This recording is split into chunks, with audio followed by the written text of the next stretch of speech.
მოგესალმებით ჩვენს პოდკასტზე, იოგას აკადემიის პოდკასტზე. დღეს მე, ანა მარია ბოჩხუა და გიორგი ბერძენიშვილი ვისაუბრებთ იმაზე, თუ რა არის მისტიკური. შევეხებით ამ თემას, შევეხებით ასევე ეზოთერიკის მიმართულებასაც და გამოვეხმაურებით თქვათ წინა ეპიზოდებს, რაც ყოფილა ეზოთერიკასთან დაკავშირებით და ზოგადად რა როლი აქვს ასე თქვათ მისტიკურს იოგასუტრაში, იოგასუტრასაც ან თუნდაც ჩვენს ყოველდღიურობაში როგორ გვხვდება ასე თქვათ ეს პრაქტიკები, როგორ არის თანამედროვე საზოგადოებაში გადმოტრანსფორმირებული ეს ყველაფერი და განვიხილოთ სხვადასხვა თემას, ანუ შევეხებით ფილოსოფიურ საკითხებსაც, დღევანდელობაშიც გადმოვიტანთ ამ ყველაფერს და დავიწყოთ მაშინ რა არის მისტიკური ზოგადი განმარტებით, გიორგი. მოგესალმებით, როგორ ხართ? კარგად. ხო, ჩვენი პოდკასტების სერია გრძელდება, ესე იგი წინა თემის ერთ-ერთი გაგრძელება არის და მოდი მე მინდა დავიწყო მაშინ ჰეგელის ციტირებით, ანუ ჰეგელი რას უწოდებს სპეკულატორს.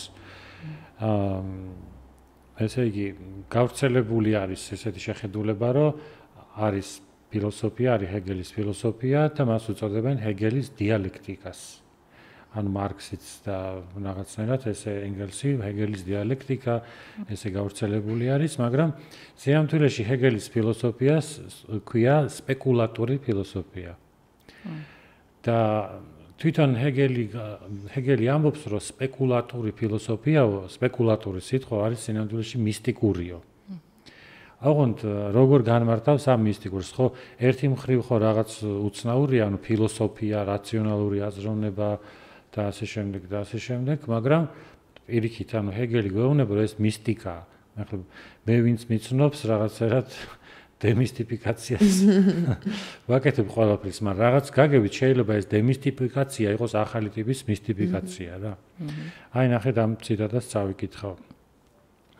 ეს არის ფილოსოფიურ მეცნიერებათა ენციკლოპედია ჰეგელის სპეკულატურის მნიშვნელობის შესახებ.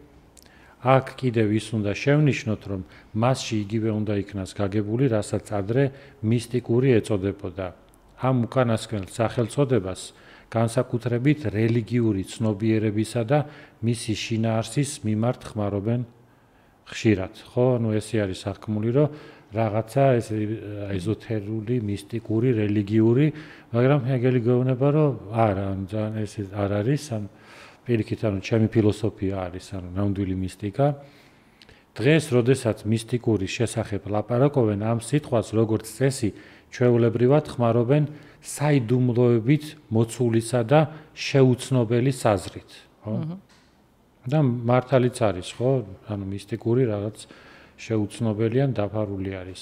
ხოლო ამ საიდუმლოებით მოცულსა და შეუცნობელს ადრე მიღებული განათლებისა და აზრთა წყობის სხვადასხვაობის და კვალად აქ იყოფა ორი შეხედულება არის, რომ ერთი ამ მისტიკურს უყურებს, ერთნი უყურებენ როგორც განსაკუთრებით ნამდვილსა და ჭეშმარიტ რამეს, მეორენი კი მასში მხოლოდ ცრუ მორწმუნეობას და ცთუნებას ხედავენ. ხო, ესეც იყოფა, ხო? ორად, ხო? ხო, ზოგისთვის ანუ მისტიკური რაღაც უმაღლესი რეალობა არის, ზოგისთვის ანუ პირიქით, სიყალბე და სიცრუე. ამის გამო უპირველეს ყოვლისა უნდა შევნიშნოთ, რომ მისტიკური მართალია საიდუმლოებით მოცული რამ არის, მაგრამ ის საიდუმლოებით მოცულია მხოლოდ განსჯისათვის. და ისიც მხოლოდ იმიტომ, რომ განსჯის პრინციპი აბსტრაქტული იგივეობაა. ნუ აქ რაზე საუბრობს, რომ აზროვნების სამი საფეხური არის, ანუ პირველი საფეხური არის განსჯა, რასაც ჰეგელი უწოდებს ჩვეულებრივი ტიპის აზროვნება. არის უფრო მაღალი ტიპის აზროვნებაც, განსჯაზე მაღალი ტიპის აზროვნება. განსჯა ამ შემთხვევაში ურთაილ არის გონება ვერშტანდ, ვერნუფტ, გერმანულად და ეს არის ერთგვარი საფეხური და განსჯის თვისება არის, რომ რაღაც ცალსახა კატეგორიებში უნდა მოაქციოს, მოიხელთოს და თუ რაღაც კატეგორიაში არ ჩაჯდა, მაშინ ვერ იღებს. და ამიტომ ხედავენ, რომ ესე იგი განსჯის პრინციპი აბსტრაქტული იგივეობა არის, რაღაცა აბსტრაქტული იგივეობა რა არის, რომ თქვათ რაღაცა უდრის თავის თავს და არ შეიძლება უდრიდეს სხვა რამეს. ხო, მაგალითად თუ დახმარება არის დახმარება არ არის არ დახმარება. მაგრამ რო ვიაზრებთ, ანუ შეიძლება კარგი დახმარება იყოს, არ დახმარება, სადღაც ხო? და ამიტომ აბსტრაქტული იგივეობა ერთი შეხედვით ხო დახმარებას აღიქოს სწორხაზოვნად, რომ მხოლოდ დახმარება. ესე იგი, ხოლო მისტიკური, როგორც სპეკულატური, იმ განსაზღვრებათა ერთიანობაა, რომელთაც განსჯა მხოლოდ მათ გათიშულობასა და დაპირისპირებულობაში აღიარებს ჭეშმარიტად. ესე იგი, ცალკე დახმარება უფრო მეტი არის, ვიდრე ის ცალკეული ხედვა, ხო? უფრო გაერთიანებული არის, ანუ მოიცავს მას, ამიტომ მისტიკა რელიგიური მისტიკაც ისე არის, რომ მაგალითად ღმერთის განკაცება წინააღმდეგობრიობაა, ხო? ანუ განკაცება არის რაღაც სასრული მოვლენა, ხო? და უსასრულო ღმერთის სასრული მოვლენა და ამიტომ რელიგიური ცნობიერებისთვის არის რაღაცა ესეთი შეთავსებული, მაგრამ თითქოს რო შეხედო ლოგიკურად არ არის რაღაც ლოგიკური, რომ უსასრულო ხდება სასრული. მაგრამ ჰეგელს აქვს პრეტენზია, რომ მის ფილოსოფიაში არა მარტო რელიგიაში რიგდება უსასრულო და სასრული, არამედ მის ფილოსოფიაშიც, ანუ რაციონალურადაც რიგდება ეს ორი და ასე ვთქვათ შეუთავსებელი რაღაც საწყისი, ხო? და ამიტომ უწოდებს, რომ სინამდვილეშიო ჩემი ფილოსოფიო არისო არა ის, რაც რაციონალურს უწოდებენო, არამედ არის ირაციონალურიო, მაგრამ ის შეიცავს რაციონალობასაც რა. შემდეგ უნდა დავუმატოთ, რომ თუ ისინი, ვინც მისტიკურს ჭეშმარიტად რაღაცად აღიარებენ, ასევე იმით კმაყოფილდებიან, რომ მას მთლიანად საიდუმლოებით მოცულად ცნობენ. მაშინ ისინი თავიანთი მხრივ ამით მხოლოდ იმას გამოთქვამენ, რომ აზროვნებას მათთვის მხოლოდ აბსტრაქტული იგივეობის დადგენის მნიშვნელობა აქვს და ამიტომ მათი აზრით იმისთვის, რომ ჭეშმარიტებას მივახციოთ, საჭიროა ხელი ავიღოთ აზროვნებაზე. ანუ მხოლოდ განსჯით ველში დარჩებიანო, ხო? რადგან განსჯით ვერ შეიმეცნებენ, ამბობენ, რომ საჭირო არის განსჯაზე მაღლა დადგომა, იმისთვის, რომ მისტიკურს ჩავწვდეთ. იმიტომ რომ მათი, ასე ვთქვათ, აზროვნების უნარიო მეც ვერ გაჩავსო, რომ თვითონ ასე ვთქვათ, რაციონალურად წვდნენ მისტიკას და ამიტომ ტოვებენ მას, რომ განსჯაზე და გონება აზროვნებაზე საერთოდ მაღლა დადგომა არის საჭირო.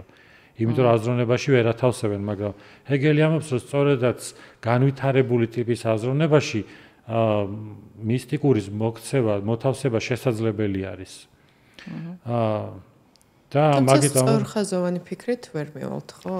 ანუ სწორხაზოვანი ფიქრის გარეშე უფრო მაღლა უნდა დავდგეთ, რომ მისტიკურამდე მივიდეთ. კი, ზუსტად, ანუ ჰეგელი ზუსტად მაგას ამბობს, რომ ის რაც რა ტიპის აზრებით ჩვენ ხელს გვიშლის, ეს არის სწორხაზოვანი აზრები და არა თავისთავად, ანუ მაგიტო მისტიკაში როცა ამბობენ, რომ მაგალითად ხოლო გონება უნდა დავატყვევოთ, ანუ გონების შეკავება არის საჭირო.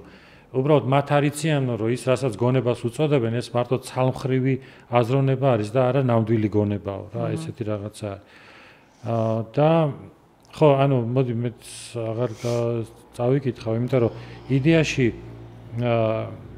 იდეაში მე მგონი კიდე ერთ ადგილზე ამბობს ესეთ რაღაცას, რომ მისტიკური ჩვენ შეიძლება გვესმოდეს როგორც შეუცნობელი, მაგრამ სინამდვილეში ის შეცნობადი არის და ვინც შეიმეცნებს მას, მისთვის უკვე ის აღარ იქნება მისტიკური.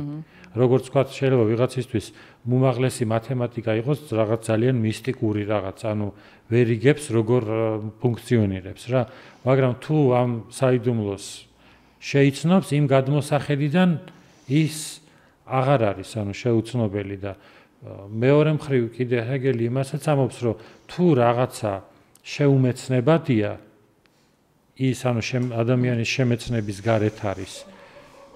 ის საერთოდ არც არის ღირსი შემეცნების. ანუ მაგას არ ეწოდება მისტიკა.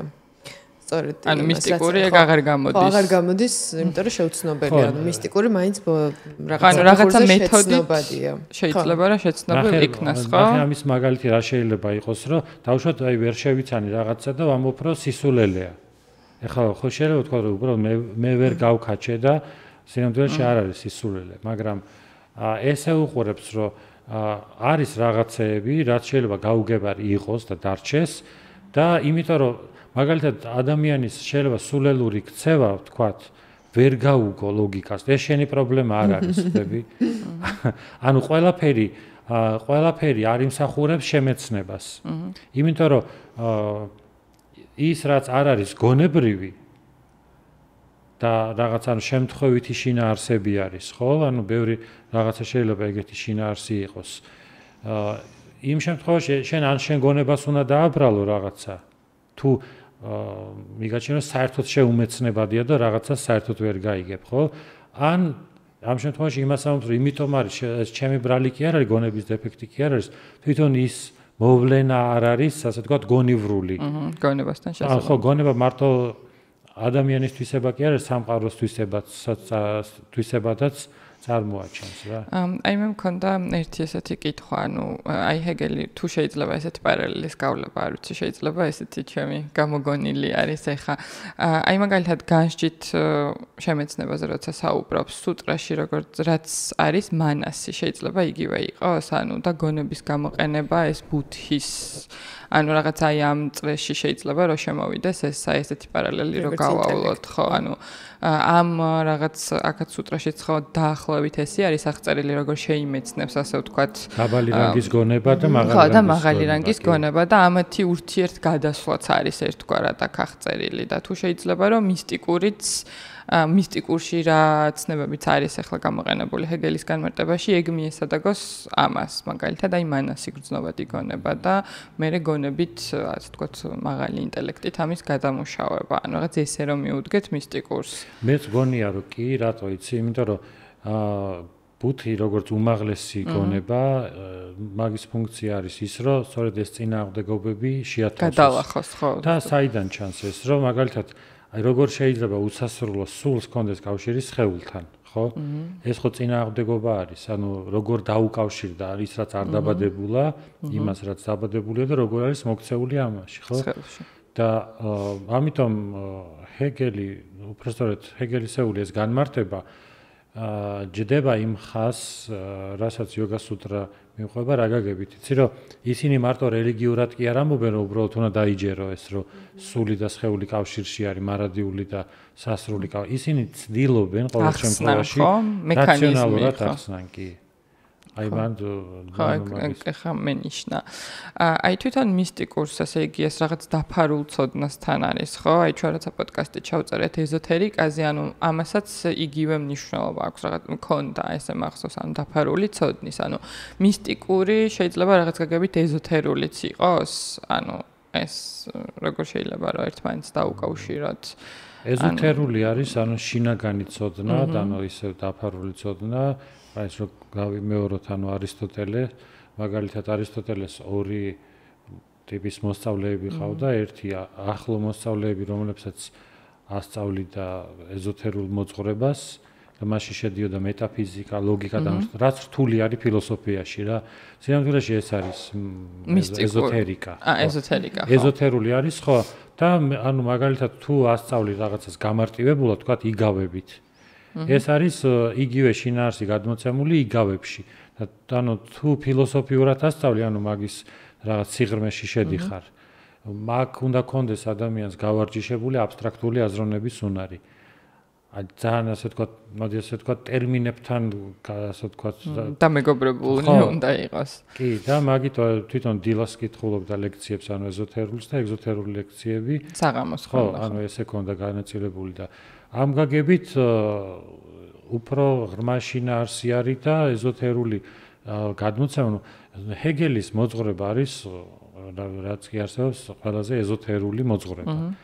და მეორე მხრივ ჩვენ რასაც აი საყოველთაოდ გავრცელებული არის თქვა ეზოთერიკას რასაც უწოდებენ ხო რაც ძალიან პოპულარული არის. ეს თვითონ იმის ეჭვსაც აჩენს რომ ეს რაც პოპულარული ვერ იქნება ანუ როგორ შეიძლება ეზოთერული რაღაცა იყოს პოპულარული, ესე იგი გამოდის რომ პირიქით არის, ანუ ყველამ გაიგო. სინამდვილეში ეგრე არ არის, ანუ ის რასაც ეზოთერიკას უწოდებენ, ეს არის დიდწილად ალბათ უფრო манипуляცია. მოდიფიცირებული სახით რეალური ეზოთერიკის, ხო, ალბათ. ან გამოგონილი და ხო. გამოგონილი რაღაცა. რაფინირებული რაღაცა ეგეთი გამოდი. დროსთან შეთავსებული. დროსთან და ბიზნესთან. სამხარებლო კულტურასთან დამეგობრებული. ხო, აი თვითონ ნახე როგორი რაღაც თვითონ მისტიკურს ასევე რას უწოდებენ, ხო? გონება არის თვითონ ყველაზე დიდი მისტიკა. ადამიანი როგორ სიცოცხლე არის ყველაზე დიდი მისტიკა, იმიტომ რომ სიცოცხლე რაღაც ესე ძალიან ახსნილი, რაციონალიზირებული, ამოწურული ფენომენი არ არის. და ჩვენ რაღაც სხვაგან ვეძებთ მისტიკას, როცა ჩვენ თვითონ ვართ, ხო, ყველაზე დიდი მისტიკა, სიცოცხლე, შემეცნების უნარი, თავისუფალი ნება, ესეც მისტიკა არის. და მეორე მხრივ მისტიკური, მათ შორის იოგას სუტრაში ეწოდება, ისეთ ძალებს, როგორც არის ტელეპათია, და სხვისი აზრების კითხვა, ანუ ლევიტაცია, ფრენა, რაღაც ისეთი უნარები, წინაცხოვრებების გახსენება. და ანუ მან ძალიან საინტერესოა ეს მესამე თავში არის განხილული. შესაძლებელია რომ მოიპოვო ეს ძალები თუ არ გვაქვს, მაგრამ ეს არ უნდა იყოს შენი მიზანი ესე, ხო? რომ ეს ძალები მოიპოვო და უბრალოდ თვით შემეცნებით და კონცენტრაციით და მედიტაციით შეიძლება მოვიდეს შენამდე. ხო, აბსოლუტურად. ხო, აი რამდენად პოზიტიური განსაზღვრება აქვს იოგას სუტრაში ამ ზებუნებრივ ძალებს, ხო? აი როგორ მიიღწევა, რომ მიიღწევა, მე რა ხდება. და ხო, ნახე როგორ არის, ანუ თვითონ ზებუნებრივი ძალები, უბრალოდ მან უფრო ქვია სითხები. სითხები. და კიდე ერთი ტერმინი, ხო, აი ეს ტერმინი. თვითონ თავს, სადაც ეს მისტიკური ძალები არის, ხო, ქვია ვიფუტი. მაგრამ თვითონ ვიფუტი ეგ ტერმინი უკვე თავში აღარ არის გამოყენებული, მის ნაცვლად არის სითხები. სითხი ზოგადად ნიშნავს მიღწევას, ანუ მიღწევები. და ეს მიღწევები შეიძლება აი მაგით ვთქვი, რომ შემეცნებაც მიღწევა არის. უბრალოდ რომ შენ თქვა რაღაცა შეიმეცნებ, ეს უკვე მიღწევა არის, მაგრამ მან ჩამოთვლილი არის ისეთი რაღაცებია, როგორც თქვით, ანუ ტელეპათია, სხვისი სხეულის კონტროლის უნარი, აი ძალიან ესეთი ჯადოსნური ძალებზე არის რა საუბარი. ეს უშუალოდ სამი ტექნიკით მიღწევა, ხო, ინსტრუმენტით. კი, სამი ტექნიკით, ანუ ესენი არის სამაია ერთგვარი. ხო, სამიამა. ქართულად სამაია. ფიქსაცია, მედიტაცია და სამათი, ანუ ეს სამი კომპონენტის, ასე ვთქვათ, მიღწევით მიიღწევა ეს მიღწევები, შეიძლება ესე ვთქვათ. ანუ ხო, სამიამა არის, ესე იგი, თარანა, თიანა და სამათი. ის რომ მე დღევანდელ ლექციაზე რო ვთქვი, რომ სინამდვილეში ფოკუსირების უნარი, რო შენ რო გაქვს ფოკუსირების უნარი, მედიტაციის უნარი, სინამდვილეში თვითონ სამათიში შედის ეგ. ხო, და შინაგან ასპექტს მიესადაგება ეს აშტანგა იოგას, ხო, ეს სამი და თავის მხრივ სამათის შინაგანი ასპექტები შეიძლება იყოს თარანა და თიანა, ხო? კი, სამათის ასპექტები არის ეს, რატო იცი, რომ თუნდაც მეოთხე თავი როგორც იწყება, ის მეოთხე თავი ამბობს, რომ სამათით მიიღწევა ეს სითხები, ანუ მისტიკური უნარები მიიღწევა სულიერი მჭრეტელობით. ხო და იქ უკვე მეოთხე თავში ეს თარანა და თიანა აღარც არის ნახსენები და სამათიში მოიაზრება. კი, ზოგან უბრალოდ შიგნით შედის როგორც ვითარკა და ვიჩარა, ეს ანუ სხვადასხვა ასპექტები თვითონ ღრმა შესვლის მედიტაციაში, უბრალოდ ამ სამათიში ღრმა შესვლის ასპექტები და ანუ ამ სამათის მთავარი დანიშნულება იოგებისთვის არის რეალობის ბუნების შეცნობა. შეიცნოს შენ როგორ ხარ, რა არის შენი ბუნება სინამდვილეში და სამყაროს ბუნება რა არის სინამდვილეში. მაგრამ ამავდროულად ეს სამათის მოყვება ასევე მისტიკური უნარები. ანუ არა ის როგორც ჰეგელი ამბობს, გონება რო დაინახო თვითონ როგორც მისტიკა და რაზეც საუბრობთ, არამედ აი სხვა, აი რაღაც ფრენა და რაღაც ეგეთი რაღაცები. და ჩამოგვითვლის პატანჯალი და მე გვეუბნება, რომ ეს მისტიკაო პირიქითო ხელს უშლის იოგებსო. ანუ გარეგან სამსკარებს აღწევს, ანუ ხო? ეგ ამბობს რომ ანუ ესეც მიღწევები არის რომ დაბალი განვითარებული იოგისთვის, რომ ანუ მიაღწია რაღაც უნარს, თქვა ტელეპათიის უნარს, მაგრამ ეს შემდგომ თვითონ იქცევა ხელის შემშლელ ფორმად, ხო? ეს სიამაყეში შეიძლება გადაგივიდეს და რაღაც. შეიძლება, ხო, ან თვითონ ამით იყოს გართული, ანუ პრინციპში ესეც ჩვეულებრივად ხელის შემშლელი აზრები არის რა. ხელის, ანუ ისეთი აზრები არის, რომ დაუშვათ შენი აზრები არ იყო საკმარისი და ეხლა სხვის აზრებს კითხულობ რა. ანუ ისეთი რაღაცა, რაც არაფერს არ აძლევს ადამიანს რეალობის შემეცნების მხრივ, იმიტომ რომ ცალკე ადამიანის აზრების შემეცნება შენ არ გაძლევს იმ საერთო ადამიანური არსის შემეცნებას, ან საერთო სამყაროსეული არსის შემეცნებას. ანუ კონცენტრაციას უშლის ხელს, ეგრე გამოდის, ანუ ეს არის რაღაც ისეთი რაც კონცენტრაციას, ანუ ესეც საბოლოო სამათში უნდა იყოს მოშორებული, ხო, როგორც ინტერესი, ანუ ყველანაირი მისტიკურის მიმართ ადამიანს არ უნდა კონდეს. მაგალითად, ისიც არ უნდა აინტერესებდეს, ვინ ვიყავი მე წინა ცხოვრებაში და რატო. ნახე, ანუ დავუშვათ წინა ცხოვრებაში მე რაღაც გავაკეთე და აქედან რაღაცა მომყვება რა. და მე წინა ცხოვრების ამ გაცნობიერებით შემიძლია გავხსნა ამ ცხოვრებაში რატო რაღაცაში რატო არ მიმართლებს და ასე შემდეგ რა. ეს შეიძლება შევადაროთ აი ბავშვობის ტრავმებს. ესეც წარსული არის და წარსული ტრავმა შეიძლება ვიპოვო და მე ამას მივყვე, ჩავყვე და ამის მეშვეობით გავთავისუფლდე, მაგრამ არის ესეთი ტერმინი, რომ ცუდი უსასრულობა, რომ იმ წინა ცხოვრებაში თუ რაღაცით მე დავიშტამპე და ჩემი ბედი ცუდად წავიდა, ხო? იგივე სიტუაციაში შეიძლება ყოფილიყო ჩემი ძმა, რომელმაც ამ დაშტამბაზე სხვანაირად ირეაგირა. ანუ შეიძლება ერთი და იგივე ცუდი რაღაცა შემემთხვეს მეც და სხვასაც, მაგრამ მე სხვანაირად ვირეაგირო და იმან სხვანაირად. და ეს თვითონ რატო ვირეაგირე მე ასე ამ ტრავმაზე და სხვა ისე ეს კიდე უფრო წარსულში გადამიყვანს. ესეც წარსულის არის ერთგვარი პასუხი. დეტერმინაცია და კიდე ის თუ რატო მოხდა ასეთი განპირობება, კიდე უფრო წარსულში გადამიყვანს. ანუ ბავშვობის ტრავმა და იქნება ცუდი უსასრულობა. ანუ ხო, ვინაიდან დასაბამი არ აქვს, აი დაბადებებს არ აქვს დასაბამი, ამიტომ მე გადამიყვანს ნებისმიერ შემთხვევაში წარსულში და ერთადერთი ამიტომ მე რაც დამრჩენი არის, რომ მე რატომ ვექვემდებარები როგორც ადამიანი ეგეთ დაშტამპვას. ეგეთ გამოცდილებას, რატო არ განპირობებული, ანუ ეს კითხვა რომ დაისვას მაგალითად და ამაზე მოხდეს, ანუ კონცენტრაცია. საქციელი და სიტყვა ხო რაღაციდან გამომდინარეობს და არის განპირობებული.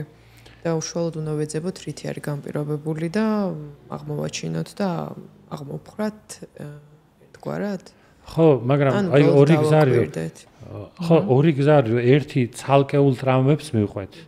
აი მაგალითად ამ ტრავმამ ჩემზე იმოქმედა ამ საქციელმა, მაგრამ რატო იმოქმედა? იმიტომ რომ უფრო ადრე სხვამ დამაპროგრამა სხვანაირად, ხო? და ესე შეიძლება მივყვე უსასრულოდ, მაგრამ რადგან მე ვარ ზოგადად დაპროგრამებადი, ეს მაძლევს მე იმის საშუალებას, რომ მე ცალკე ტრავმებს კი არ ვეძიო, არამედ ვიპოვო ის უნივერსალური ბუნება ჩემი, რომელიც იძლევა საშუალებას, რომ ზოგადად ვიყო დატრამებული. ხვდები? ერთი არის, რომ მაგალითად, აი, თქვათ ესეთი რაღაცა, რომ მივდივარ და თქვათ დასვრილი ვარ, ხო? შევხედავ, გავიფერთხავ და წავალ. ანუ მე აღარ გავარკვე იმას, რომ რატო მოხდა ეს, რომ ამოვიღო კამერები, გამოვიძიო, რომ თქვათ რას შევეხე ისეთი რა დავისვარე. განტოლების ამოხსნას გავს, ანუ არ არის მნიშვნელოვანი პასუხი, ანუ კონკრეტული ციფრები, ანუ თვითონ როგორ უნდა ამოიხსნას პრინციპი, ხო, ფორმულა, პრინციპის პოვნა არის, ხო. მაგას გავს რაღაცნაირად ეს ყველაფერი, ანუ ეგეთი მიდგომით თუ შევხედავთ მაგ ტრავმების დამუშავებას. რა შემთხვევაში იქნებოდა კარგი, რომ მივყვეთ აი ცალკეულ ტრავმებს, ან დაუშვათ ცალკეულ რაღაც წინაცხოვრებებს, ვინც მიყვება. ვისაც ჯერა წინაცხოვრებების, ხო? რომ თუ მაგალითად რაღაცებიც ხო შენ ცხოვრებაში ბევრჯერ მეორდება, მაგალითად გაიცანი ადამიანი, თქო და ესეთი და ესეთი ტიპი არის რა. და მე ამას რო დაშორდი, ისევ რო ისევ იგივე პრობლემით ადამიანი მიიზიდე. და 10 ესეთი რომ მიიზიდე, უკვე ხვდები რომ რაღაცა შენშია პრობლემა, ანუ შენ თვითონ ეძებ არაცნობიერად ან ცნობიერად ასეთ ადამიანს და აი მან შეიძლება ჩაყვე ამ დაუშვათ აი ამ პრობლემას, რომ თქვათ აი რატო ვარ ესე დაპროგრამებული. მაგრამ იოგას შემთხვევაში ანუ მას არ აინტერესებს ეს, იმიტომ რომ ის პოულობს უნივერსალურ ბუნებას, რაც ამ ცალკეული პროგრამების გარეთ არის საერთოდ. ანუ როგორც ასე ვთქვათ, ისეთ საწყის საიდანაც ნებისმიერი კოდი იწერება, ასე ვთქვათ რა. და მაგიტომ იქ არის, რომ იოგისთვის უნდა დასრულდეს ეგ თემა, რომ ვინ ვიყავი. ეხლა აი ტელეპათიასთან დაკავშირებით, ანუ შეიძლება იყოს კავშირი, რომ ესე არის აღწერილი, რომ ხედავენ ემოციებს და არა ემოციების საწყის. ხო, ეგ უფრო სხვა თემა არის, ანუ ეგ თემაც გავშალოთ, ნახე. თემა რა არის, რომ მაგალითად მართლა ჯეროდათ თუ არა იოგებს, რომ ესეთი რაღაცები შესაძლებელი იყო. ფრენა და ტელეპათია და რაღაცა. თუ ეს ყველაფერი უნდა გავიგოთ გადატანითი მნიშვნელობით. ესეც საინტერესო. მე დენიელ სიმპსონს ვკითხე, ანუ აზრი, ანუ ოქსფორდის მკვლევარი არის და ალბათ ერთიც და მეორეც, ხო, ესეთი რაღაცა მითხრა, მაგრამ მეორე მხრივ არიან ესეთი მკვლევრები, რომლებიც ამბობენ, რომ ესეთი სულელები ვერ იქნებოდნენ, რომ ზოგიერთი მაგალითად დაეჯერებინათ, რომ რაღაცა მსხვერპლ შეწირვით წვიმა წამოვიდოდა. იმიტომ რომ ჩანს, რომ ისინი სხვანაირად აზროვნებენ. ანუ შეიძლება ესეც იყოს, შეიძლება მართლა ჯეროდათ, შეიძლება არა, მაგრამ აქ თემა ის არის, რომ აი ის მისტიკური უნარები, რაც იოგასუტრაშია მოცემული, შეიძლება გავიგოთ არა მართლა იმათ, რომ რაღაც ზებუნებრივი ხდებოდა. არამედ ეს არის უბრალოდ ფსიქოლოგიური უნარი, როგორც ემოციური ინტელექტი, რომ მე მაქვს უნარი სხვისი ემოციები წავიკითხო. და რა არის ამის მანიშნებელი ის, რომ იქ არ წერია, რომ მაგალითად შენ დავუშვათ ხედავ ადამიანს, რომელსაც აქვს, თქვათ, შიშის ემოცია. ამოიცანი, თქვათ, ეს ემოცია რა. მაგრამ შენ ვერ დაინახავ იოგასუტრაში წერია ის რაზე ფიქრობს იმ კონკრეტულ შემთხვევაში. ხო, ანუ ვინ ყავს წარმოდგენილი. ეს იმას ნიშნავს, რომ შენ უბრალოდ ემოციას იჭერ. თორე თუ ეს მართლა ტელეპათია, მაშინ რატო გადის ზღვარი იქ, რომ ბარემ ის ადამიანიც დაინახე, ვიზეც ის ფიქრობს იმ მომენტში, ხო?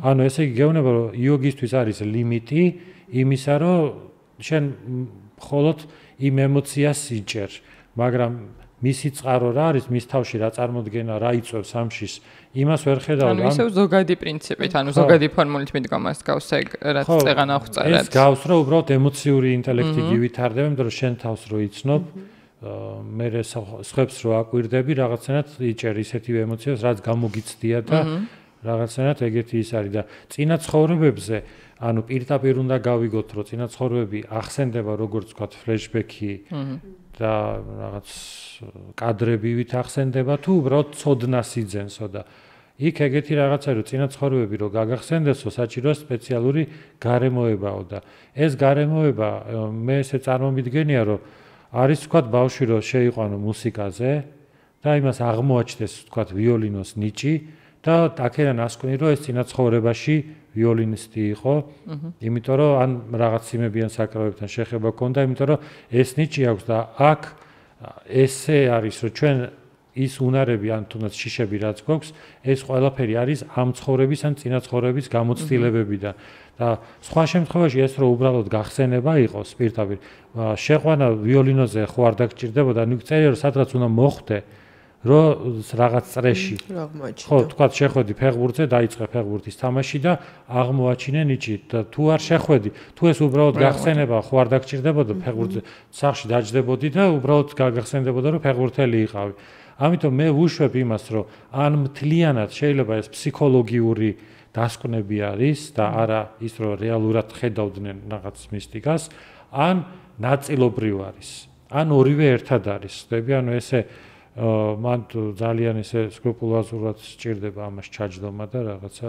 ეს მოსაზრება ცოტა მისტიკურს გავს რაღაც მხრივ, რომ წინა ცხოვრებიდან გადმოგეცა, როცა დღეს განვიხილავთ გენეტიკას, ხო, გენეტიკური კოდით შეიძლება რაღაც ძალიან დიდი ბებიიდან გქონდეს რაღაც ნიჭი, რომელიც არ ოჯახში არ იციან მაგალითად რომ ეს მას ქონდა და შენ აღმოაჩინო შენ თავში, ანუ ეს უფრო რაციონალური ახსნა არის რეალურად დღეს და ეს მოსაზრება არ ფიგურირებდა ხო აშკარად მაშინ. და მხოლოდ იმ ხაზით მივყვებოდნენ რომ რაღაც წინა ცხოვრებიდან გაგახსენდა. კიდევ მაინტერესებს აი წინა ცხოვრების წიან ცხოვრებამდე თუ ეს ფრაგმენტულად არ გაახსენდებოდათ, ამ ცხოვრებას ჩაივლიდნენ ყველა ტრაუმას გადაფურცლავდნენ, მიიღებდნენ, გაიხსენებდნენ და შემდეგ მიდიოდნენ წიან ცხოვრებამდე, თუ აი შეიძლებოდა რაღაც ესეც ფრაგმენტულად ყოფილიყო, რომ აი დღეს ამაზე ვმუშაობთ, დღევანდელ ცხოვრებაზე, მაგრამ მოდი ხვალ წინა ცხოვრებაზე ვიფიქრებ და იქაურ ტრაუმებს გავიხსენებ და ფრაგმენტულად არ ამგონია, იმიტომ რომ ესე ორგანიზებულად არ არის, იმიტომ რომ იოგა სუტრაში თვითონ წინა ცხოვრებები განხილული არის მხოლოდ როგორც დასკვნა. აი წინა პოდკასტზე რეინკარნაციის პოდკასტზე ქონდა მაგაზე საუბარი, რომ იქ ისინი კი არ ხედავენ, ანუ ეს არ არის როგორც ჩანს გავრცელებული პრაქტიკა, რომ ვიღაცებს ახსენდებათ. ის წერენ, რომ ეს რო არ არსებობდეს წინა ცხოვრება, უბრალოდ ლოგიკური არ იქნებოდა.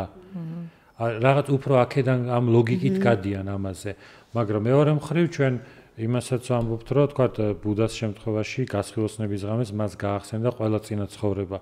რამდენიმე საათის განმავლობაში ახსენდებოდა ეს ცხოვრებები, მაშინ როცა ეს ცხოვრებები არის უსასრულო. აი როგორ უნდა ჩაეტიოს ესეც ხო საინტერესო პროცესი არის, რომ უსასრულო წინა ცხოვრებების გახსენება რამდენიმე საათში. აი ერთი ღამის განმავლობაში გრძელდებოდა, ანუ პირველი ფაზა გასხივოსნების. და ხო ის შენ რაც თქვი, რომ გენეტიკა არ ექცეოდა იმდენად დიდი მნიშვნელობა, ეგ საინტერესო არის მართლა რა დოზა იყო გენეტიკის გააზრების, იმიტომ რომ დანარჩენი ყველაფერი მიეწერებოდა ლოგიკურად წინა ცხოვრებას. იმიტომ რომ ფაქტობრივად აი ევოლუციის თეორიაც რო ავიღოთ მაგალითად, ხო, როგორ ვითარდება ზოგადად ადამიანები, სახეობები და რაღაც, ხო, ეგეც რაღაც თვალსაზრისით არა ისე როგორც დარვინს აქვს, რომ კოლექტიურად სახეობები გარდაიქმნება ერთი სახეობა მეორეში, არამედ ინდივიდების ტრანსფორმაცია ეგეც ახსნილი იყო წინა ცხოვრებების მიხედვით, რომ ადამიანი რა სახეობად არსება, რა სახეობად ევოლუციონირებს, როგორც ინდივიდი. უბრალოდ დარვინი იმით განსხვავდება, რომ ის კოლექტიურად განიხილავს ცხოველების ერთი ჯგუფის სახეობას მეორედ და ამიტომ კარმით ისინი ცდილობდნენ, რომ რაღაც ძალიან ბევრი თეორია აეხსნათ იმაზე, რაზეც მეცნიერული პასუხი შეხედულება ესე არ არსებობდა და უბრალოდ მეცნიერება დღეს ცდილობს, რომ უბრალოდ ჩაანაცვლოს ეს, რომ არ გავიდეს მატერიის გარეთ და ყველა პასუხი აქვე იყოს. აი თუნდაც ფროიდის დამოკიდებულება სიზმრების მიმართ, რომ ეს სინამდვილეში აქვე ტრიალებს. შენი მკეცნობიერი რაღაც მასალებს აქედანვე იღებს და აქედანვე ამუშავებს.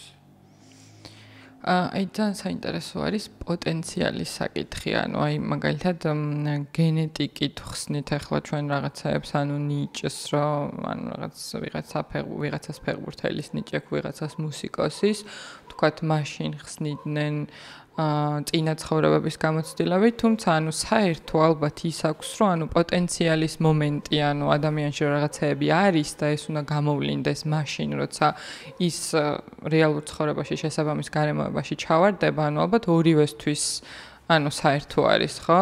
აი ზოგადად სუტრაში ეს პოტენციალის საკითხი, რომ რაღაცეები ისედაც არსებობს, უბრალოდ რაღაცაში თანხwebdriverში უნდა მოვიდეს და ეს ასე ვთქვათ გამოისახოს და გამოვლინდეს, ანუ ძალიან საინტერესო არის სამსკარები. ხო, ჩვენი არაცნობიერი მიდრეკილებები რა. არაცნობიერი მიდრეკილებები, აი თუნდაც როცა სამყაროზე არის და გუნებზე არის საუბარის და ეს რაღაც სამი როცა არსებობს და ანუ შესაბამისი ვითარება უნდა არსებობდეს, რომ გამოვლინდეს და ანუ აი ეს ზოგადად პოტენციალის საკითხი და ამის გამოვლინების საკითხი, ხო? მგონია რომ თანამედროვე საზოგადოებისთვისაც საერთო არის ამაზე კონცენტრაცია და ამ ტექსტებში რაც იყო და რაზეც საუბრობდნენ მაშინაც და აი აქედან შეიძლება მაგალითად არ ვიცი აი არქეტიპებზე და რაღაც ესეთ ადამიანების ტიპოლოგიზაციაზე გავავლოთ, რამდენად რეალური და რამდენად სწორი შეიძლება იყოს ესე მიუდგეთ ადამიანს. ჯერ პირველ საკითხზე ნახე ისე თქვა მინდა რომ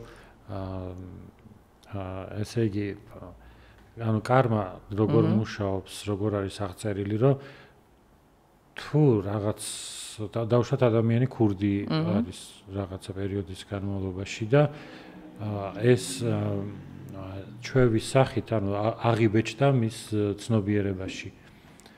რეალურად ესე ჩვენ ძალიან ვამარტივებთ ხოლმე, მაგრამ იოგას ფსიქოლოგიაში ეს არის, რომ კარმას მოყვება სამსკარები, ანუ ცნობიერების მიდრეკილებას იწვევს ეს რა. და ეს ცნობიერების მიდრეკილება არის როგორც კარმის დაგროვება, კარმის პოტენციალის დაგროვება არის. და შემდგომ დაუშვათ დაანება ადამიანმა თავი ქურდობას და სხვა ცხოვრება დაიწყო. ის როგორც კი შემდგომ მოხდება ისეთ რაღაც გარემოში, რაც უბიძგებს აქეთკენ. აი ეს კარმის ნაყოფი აი მაგ პერიოდში მწიფდება.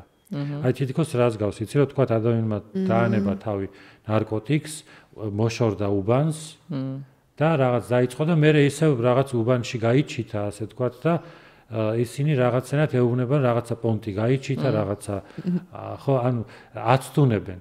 და ანუ ჩანს მისი სიმტკიცე რამდენად? ხო, სიმტკიცე და თვითონ აი კარმის ნაყოფის მომწიფება სჭირდება რაღაც მაპროვოცირებელი გარემოც. ანუ მან ესე არის აღწერილი. ხო, გარემო პირობები, რომელიც ხო ამის გამოვლენას დააპროვოცირებს ხელს. ხელს შეუწყობს იმ ქმედება, ანუ ჩვენ რაღაც ცუდი გავაკეთეთ, შეიძლება მე დიდხანს ეს ნაყოფი არ მოვიმკათ, ვერ მოვიმკათ. და ანუ გავიდეს დრო და ამას დაჭირდეს რაღაცა ფსიქოლოგიური მაპროვოცირებელი ფაქტორები და ამან ისევ ხო აღმოაცენოს ის ძველი რაღაც დაგროვილი რა. ხო, ეხლა მეორე შენ რასაც გულისხმობ, ანუ არქეტიპული ხედვა სამყაროს, ხო? ანუ საერთოდ მისტიკურში, ამიტომ შეიძლება გავიგოთ რაღაცა მაგალითად რელიგიური სექტები, რაღაც ისეთი რავი, ჯადოსნური პრაქტიკები, მისტიკური ესეთი რაღაცები, ხო? მედიტაციებს რასაც უწოდებენ, ბევრი რაღაცა. ასევე შეიძლება მაგალითად რაღაც კუთხით ეზოთერულ მოძღვრებებში გაყავთ ხოლმე ასტროლოგია, რაღაცა ისეთი, რაც მეცნიერულად არ მტკიცდება და არც ადამიანის პირადი გამოცდილებით არ მტკიცდება ეს საზოგადოდ რა. თუ ადამიანი თქვა თავის თავს ასე თქვა არ დააჯერებს ამას, ხო? მე რამდენიმე წლის განმავლობაში ასტროლოგიას ვსწავლობდი და მაგრამ მიუხედავად ამისა ეს კოდები, ანუ ჩვენ სამყაროს ვიწყებთ, რომ ვუყუროთ ასტროლოგიის პრიზმით, ან ტაროს პრიზმით, ან გავუშვათ რაღაცა არქეტიპების პრიზმით, ხო? ეს რაღაც ეტაპზე ადამიანს მაინც ეხმარება. ეს უდავო არის, ანუ როდესაც ჩვენ ვაკრიტიკებთ დავუშვათ ესეთ სწავლებებს, ხო, ჩვენ ვაღიარებთ, რომ ეს უდავოდ დადებითად მოქმედებს ზოგიერთ შემთხვევაში ადამიანებზე. მაგალითად ადამიანის სასოწარკვეთილია და ასე შემდეგ და ის არქმევს სამყაროს რაღაც თავის სახელებს. ამობს რომ ეს ვერძია, ეს ამის ენერგია, სატურნის ენერგია და ასე შემდეგ და აწესრიგებს ამით სამყაროს. თავის სიმბოლიზაციას ახდენს რა. მიზეს პოულობს ხო, რატოაც უდავ. რა მიზეს? კი, ზუსტად. კი, ზუსტად. და თავის ქაოსს რაღაცნაირად თითქოს ქაოსს ცვლის კითხვებზე პასუხებით, რომლებიც შეიძლება თვითონ წხვდებოდეს, რომ რეალური და ნამდვილი არ არის ეს პასუხი, მაგრამ თავარია რომ იღებს მას. კი, ეს ძალიან მნიშვნელოვანი არის. ასევე გინა ჩაკრების სისტემა იყოს, გინა ტაროს და არკანების სისტემა და ასე შემდეგ. თუნდაც იუნგის არქეტიპები და ნებისმიერი, ხო? ჩვენ უკვე სამყარო აუხსნელ სამყაროს მივაწერთ რაღაც სისტემას, რაღაც ჩაკეტილ დასრულებულ სისტემას და ამის თვალით ვუყურებთ უკვე სამყაროს. თუნდაც აი ეს კატეგორიები რო არის მაგალითად ერთ-ერთი ფსიქიატრის კატეგორიები არის, რომ თქვა ადამიანები არიან სამი ტიპის, თქვა მსხვერპლი, მოძალადე და მხსნელი. რაღაცა ტიპი ხარ, როგორც ჰეგელთან არის, თქვა ბატონისა და მონის დიალექტიკა, ეს ძალიან ესეთი ცნობილი. რომ ჩვენ უკვე ადამიანს რო უყურებთ, ხო, ან საკუთარ თავს ვცდილობთ, რომ რომელიმე კატეგორიაში მოვაქციოთ, ხო? მაგრამ ადამიანი არის ამის გარეთ. ადამიანი არის ამის მიღმა. და რაღაც მომენტში უკვე ჭირდება, რომ ამ სისტემიდან თვითონ გავიდეს. აი წარმოიდგინე, რომ ადამიანს აღიქვა როგორც კუროს. ხო, აი პოტენციალთან დაკავშირებით მაგ პარალელის გავლა მინდოდა. თვარესადა. თუ ეს ამპირადული. ხოდა პოტენციალთან დაკავშირებით ზუსტად მაგის თქვა მინდოდა, ანუ მაგის გადმოცემა მინდოდა და გამოთქმა, რომ კინა გაგიკეთო რა.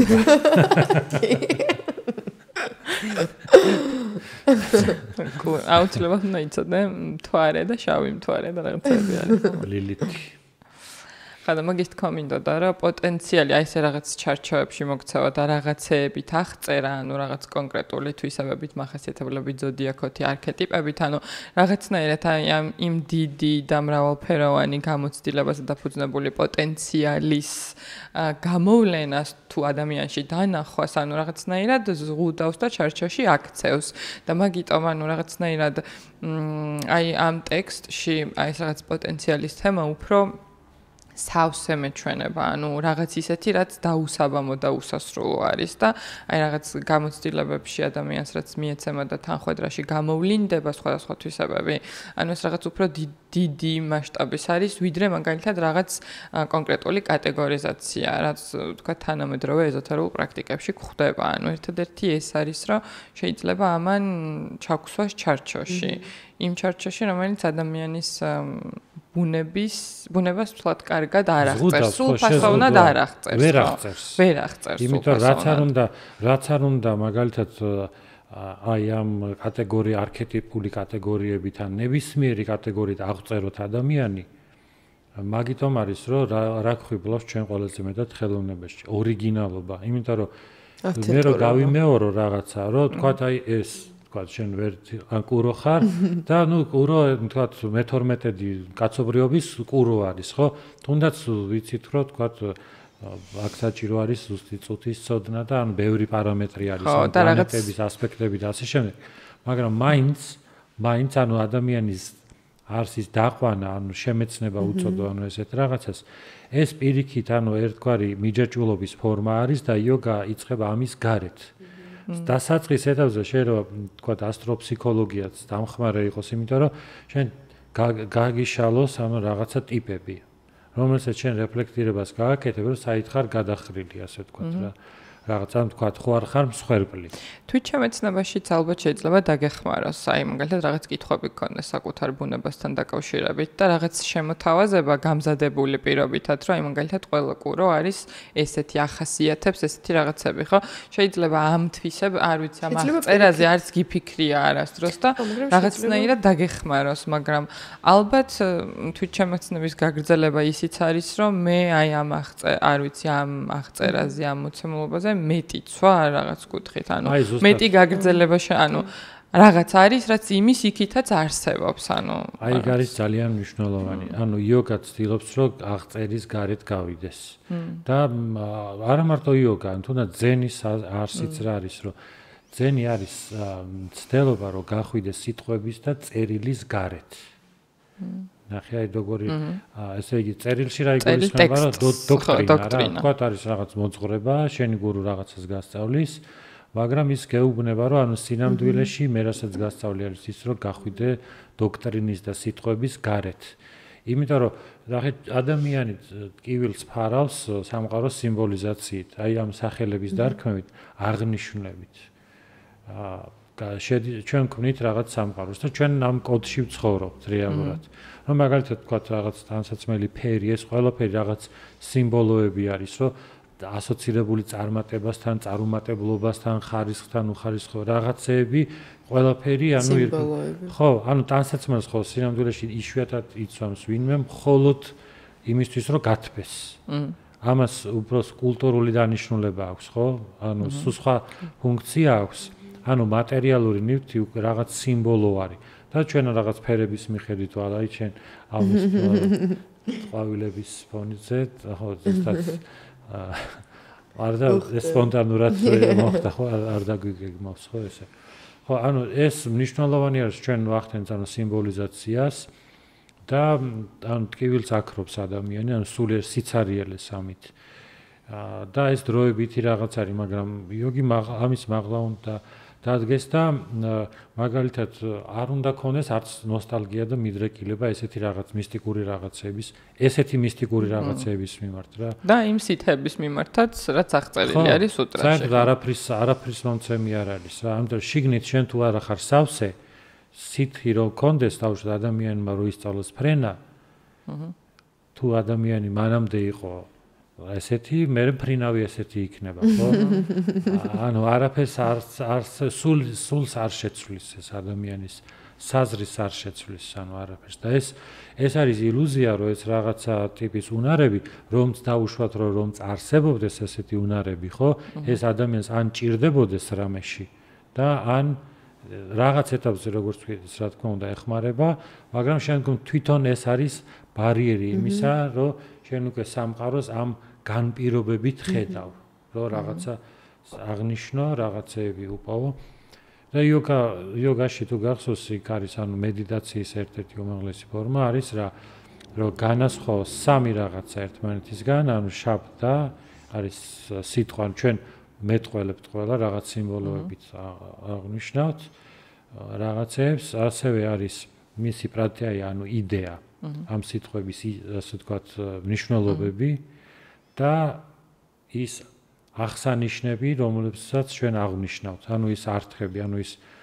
ობიექტები რაზეც ვსაუბრობთ ეს სამი არის ერთმანეთში არეული აი როგორც ვთქვით რომ რაღაც სამყაროს სიმბოლიზაციას ვახდენთ და და მედიტაცია რომ სამი ამას წერია რომ ადამიანი ხედავს რომ ეს სხვადასხვა სამყარო არის აღწერითი სამყარო სხვა არის მნიშვნელობების სამყარო სხვა არის და ობიექტების სამყარო არის სხვა ამ აღწერის ასე ვთქვათ გააზრებით ადამიანი ეხება რაღაცა განსხვავებულს და აქ იწყება ანუ ინდივიდუალობა რა მაგრამ ესეც რაღაცა დოზით არის დასაშვები იმიტომ რომ წარმოიდგინე ესეთი რაღაცა რომ ადამიანი ცხოვრობს რაღაც სისტემაში ჩვენ ფსიქიკას აქვს რაღაც ისეთი აი ნორმა და ერთბაშად რომ ეს ჩამოინგრეს ანუ ეს რაღაცნაირად საშიში არის ხო და ამიტომ სწორედაც ანუ მედიტაცია და სულიერი პრაქტიკა არის ის რომ შენ რაღაცა დოზით ეხები ამ იმას ეტაპობრივად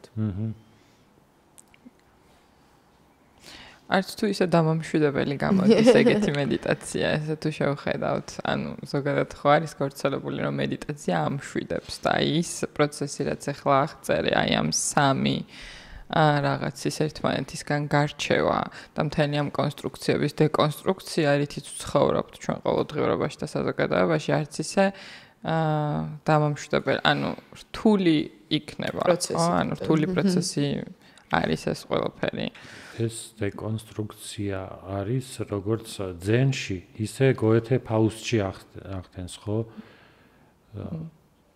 წყევლის სიყვარულს იმედს და რწმენას და ყველაფერს რასაც თმენის ბეჭედი აზის ხო და მე იწყება ახალი აღშენებლობა შიგნიდან გულშიგნით ააგო ანუ ისეთი კონსტრუქცია ანუ ის რეალურად დასაშლელი არის იმიტომ რომ ეს ჩვენი ჩამოყალიბებული არ არის ჩვენთვის ნამდვილი არ არის ხო ანუ შინაგანი არ არის შინაგანი გარეგანია ხო ის თეორიებიც მაგით ახლა რასაც ვკითხულობ შეიძლება ჰეგელი იქნება იოგა-სუტრა იქნება თუ რაღაც ეს გარეგანი არის რა ის კულტურული ეს ყველაფერი ის გარეგანი არის და ამის დაშლით მე ხელახლა რა აკეთებ ამის რეკონსტრუქციას რა. აი ამიტომაც ხო შეიძლება კიდევ უფრო ხელის შეშლელი იყოს რაღაც ეზოთერული შენს ზოდიაქოსთან დაკავშირებული რაღაც ზეცერთავის სახელების მიკერებაში საკუთარ თავთან რომ აი ესეთი ვარ რახან კურო ვარ მაშინ ესეთი ვარ და რეალურად აღმოჩნდეს რომ საერთოდ არ ხარ ეგეთი საერთოდ არ არის ეს შინაგან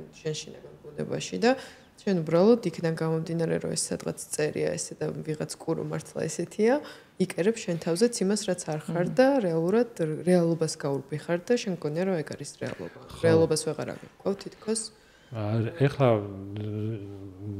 ის რომ ესეთი შთაბეჭდილება რო არ დავთვალოთ რომ ასტროლოგიას ზედაპირულად ვეხებით ანუ ასტროლოგიაში არის ძალიან ბევრი პარამეტრი ერთი არის რომ თქვათ მე დაბადებული ვარ ივნისში და ესე იგი კირჩხიბი ვარ მზით, მაგრამ ის არის და მთვარე, თქვათ, ქალწულში არის და ასე შემდეგ. ეს რეალურად განსაზღვრავს? არა, მე რას გულისხმობ, იცი რომ თვითონ ასტროლოგია ესე ცალსახად არ ამბობს, რომ ესე მარტივად არ ყოფს, თქვათ, კუროთ და რაღაცად, არამედ გააჩნია რომელი პლანეტა, თქვათ, ვენერა შეიძლება იყოს სასწორში, დაუშვათ თავის თქვა იყოს მეშვიდე სახლში იყოს. ხო, ეს განსხვავებული შეიძლება იყოს და აქედან გამომდინარე განსხვავებული თვისებები და პლუს ასპექტები, რომ თქვა შენი დაბადების მომენტში თქვა ტრინი ქონდა თქვა ვენერას და მარსს და აქედან გამომდინარე რაღაც, ანუ ის არც ერთად კომპლექსური არის, ანუ და არ არის მარტივი და ზედაპირული, საკმაოდ სიღრმისეული და სისტემური არის.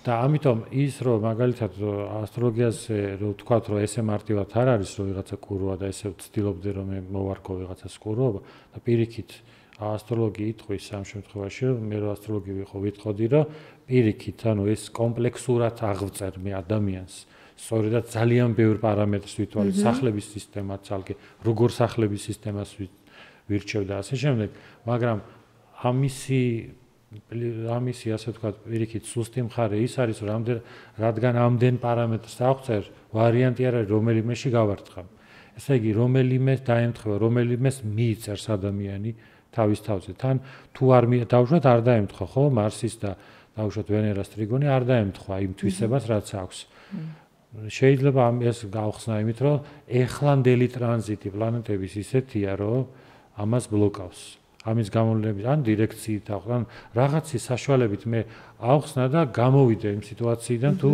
დავუშვათ ადამიანი ამას რომ არ ემთხვევა მაგრამ ნებისმიერ შემთხვევაში დაახლოებით ასეთივე რაღაცა არის სიმბოლიზაცია არის ანუ რელიგიაც რა ოღონდ რელიგიასაც გააჩნია ანუ ზოგი რელიგია არის რომელიც ქტოვებს რაღაც ისეთი მისტიურობის ფარგლებში რომ არ დასვა შეკითხვა და არ გაიაზრო, ან ზოგიერთი რელიგიური მოძღვარი ასე შეიძლება იყოს. მაგრამ ზოგი პირიქით არის, ხო? ანუ პირიქით ცდილობს რომ შენში გამოაღვიძოს, ანუ მოაზროვნე რაღაც გონი და და მეტი შემეცნების პოტენციალი გააჩინოს, ხო, ადამიანში. ხო, თუ ადამიანი ანუ მყარად არის თავის რწმენაში, მაგრამ მას პრობლემა არ აქვს, რომ პირიქით ანუ რაც უფრო კარგად გაიაზრებ ან შენსავე რელიგიას თუ შენსავე მიმდინარეობას მან არის მე ანუ ის საკითხი რომ თქვათ როგორ არჩევ ამდენ შეხედულებაში რომელი არის სწორი ან მისტიკური აი ამდენი შეხედულებები რო არის შენ რაღაცის მიხედვით აკეთებ ორიენტირს იმაზე შენ რა მოგწონს და რა არის შენთვის სასურველი რა და აქ უკვე მარკეტინგის თემაც შემოდის რომელი რელიგიის ის ახარ მარკეტინგს აიქვემდებარე. რეალურად ხო ის არის, ანუ უმეტესად ადამიანი იმ რელიგიას ირჩევს, რომელიც ქვეყანაშიც არის დაბადებული რა. რაც არის გავრცელებული წინაპრების ოჯახური ტრადიციით. ხო არა ის რომ მაგალითად ვიღაცა მართლა ძალიან ცოტა იქნება ჩემი აზრით ისეთი ადამიანი, რომ აი თქვა რომ რაღაც ხო არ გავხ, ბუდისტი ხო არ გავხდარიყავი. აფიქრეს რატომაც არ მეკ ხო არის რომ თქვათ განგრძობადი ტრადიცია არის და ამ ტრადიციას მიყვება ადამიანი რა სავსებით ისე რომ არიაზრებს რა კულტურული მემკვიდრეობა ერთგვარი ხო ადამიანისთვის ანუ ამით არის ადამიანი უბრალოდ დეტერმინირებული რა ეს არ არის მისი არჩევანი მაგრამ როცა უკვე ირჩევს ანუ რაღაცას ეს უკვე ანუ შეგნებული გზა არის და მაინც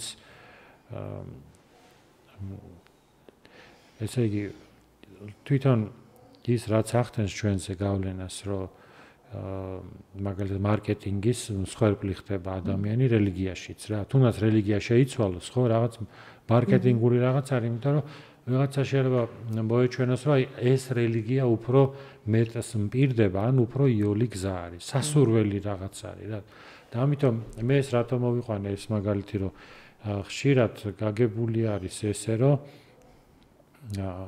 სულიერი პრაქტიკა აუცილებლად რაღაც ნეტარებასთანაც უნდა იყოს დაკავშირებული რა აი ჩვენს ლექციაზე რო ქონდა საუბარი რომ რაღაც ვიღაცას თვითონ ქონდა რაღაც ნეტარი მდგომარეობა და ამას უძახია რომ მედიტაციის მდგომარეობა ქონდაო ხო ეგვიგოლის ხმა ზუსტად წერან აი სამი რაღაცის დეკონსტრუქციაში და ამის თავიდან აშენებაში და ამ ყველაფერზე კონცენტრაციაში ეს ანუ ნეტარებასთან შეიძლება ესე პროცესი არ იყოს. ანუ ნეტარება შეიძლება იყოს მედიტაციის შემეცნების გარეშეც, ხო, რაღაც მდგომარეობაში იყო, ან ნახე მედიტაციას და იოგებს, ბუდისტებს და ასე შემდეგ თუნდაც ევროპულ ტრადიციებში მედიტაციას აქვს პრეტენზია იმაზე, რომ რეალობას შეიცნობს, რეალობის ბუნებას შეიცნობს, ხო? და კი ბატონო, შემეცნებას თან რაღაც აღფრთოვანება მოყვება და რაღაც, მაგრამ შეიძლება გქონდეს ეგ რაღაც რასაც ეძებენ, кайფის შეგრძნება, რომ აი რაღაცა მაგარი განცდა მოხდა და აი ამასთან არ ახლდეს შემეცნება რა. ეს ორი სხვადასხვა რაღაც არის. და მაგითომ არის, რომ იოგაში ხაზგასმა რომ ანანდაზე მაღლა უნდა დადგე ნეტარებაზე, იმიტომ რომ შენ ეს ნეტარება რაღაცნაირად გაიძულებს, რომ სამყარო რეალობა დაინახოს სასურველად. როგორც შენ გინდა რომ დაინახო და ისე კი არ უნდა დაინახო, როგორც შენ გინდა. ისეთი მაინც არ იქნება უბრალოდ. არამედ აი ამ შენი სასურველობის გარეთ არის და ეს ანუ ნირანანდა მაგითო არის ეს ტერმინი, რომ არანდა ერთ-ერთი ეტაპი არის, რაც თან ახლავს, მაგრამ ამის გარეთ არის და მაგითომ არის ბევრი ვისაც გონია რომ ეს არის მედიტაცია, რაღაცა ექსტაზურ მდგომარეობას რო აღწევენ, მე თვითონე ამბობენ რომ ეს გაგვიტრუხთაო. იმიტომ რომ ეს არ არის ანუ რაღაცა ესეთი მედიტაციური რეალური რაღაცა, ხო? ან მაგალითად დღეს რო საუბრობდით, რომ ადამიანი მედიტაციას უწოდებს ასევე თერაპიას, რომ თქვათ ემოციებს გამოხატავს, იღმულებს და თქვათ რაღაცა კედელს თავს დაარტყამს, ესეთი პრაქტიკები ხო არის, მაგრამ ეს არ არის მედიტაცია. ამით შეიძლება ვიღაცამ თავისი ემოციები გამოხატოს, მაგრამ შეიძლება ეს ემოციები უფრო შემოქმედებითად გამოხატოს თქვათ წერაში, ან რავი ლექსის კითხვაში, ნებისმიერ რაღაცაში, მაგრამ ის რომ თქვათ ამ პრაქტიკებს მედიტაცია უწოდოთ, აქ ხო, ისევ სახელდების არ არის ხო, მედიტაცია არის ანალიტიკური პროცესი რეალობის შემეცნების და მეტაფიზიკური პროცესი არის იმ გაგებით, რომ მაგალითად მე რომ მაინტერესებდეს რამე ვაშლზე ავდგები და გავჭრი და ვნახავ. და მაგრამ მედიტაცია ისეთ რაღაცებზე ფიქრია, რასაც ვერ ჭრი და ვერა ხო, ესე მარტივად ვერ ჩახედავ. ფიზიკურად რასაც ანალიზს ვერ აკეთებ. და წარმოიდგინე ესეთი რაღაცა, ის რაც ექვემდებარება ანალიზს, მეცნიერულ ანალიზს აკეთებ მეცნიერულ ანალიზს, ხო? აი მედიტაციით თქვათ, რომ დავადგინოთ ის, რომ ვაშლის სასარგებლო იქნება თუ არა დავუშვათ რაღაცა დაავადების შემთხვევაში, ხო?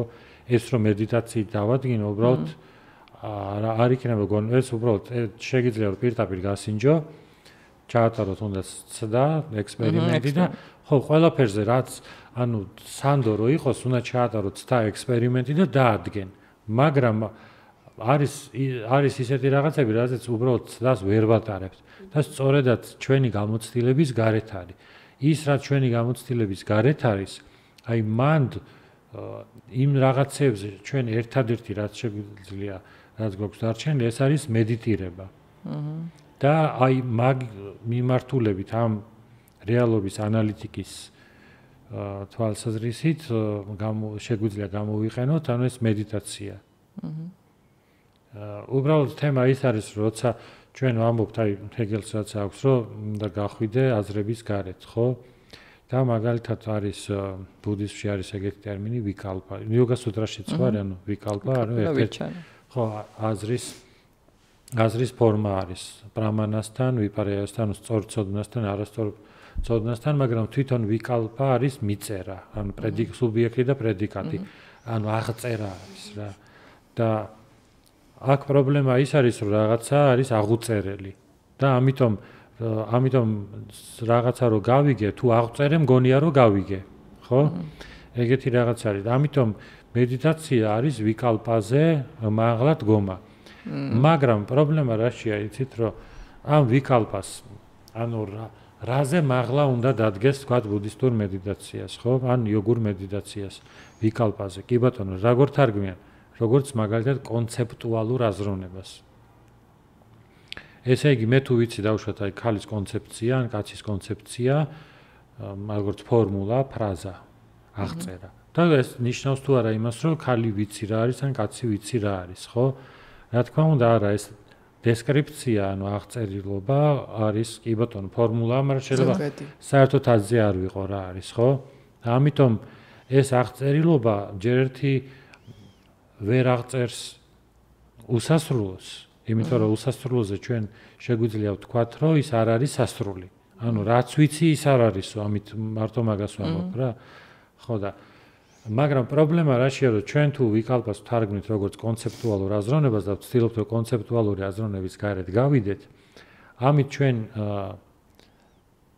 შეიძლება ვერ გავაცნობიეროთ, რომ თვითონ ევროპულ ფილოსოფიაში კონცეპტუალური აზროვნება არ ნიშნავს ერთ რამეს. აი არ ნიშნავს ამ აღწერილობას, რაც ახლა ვთქვი.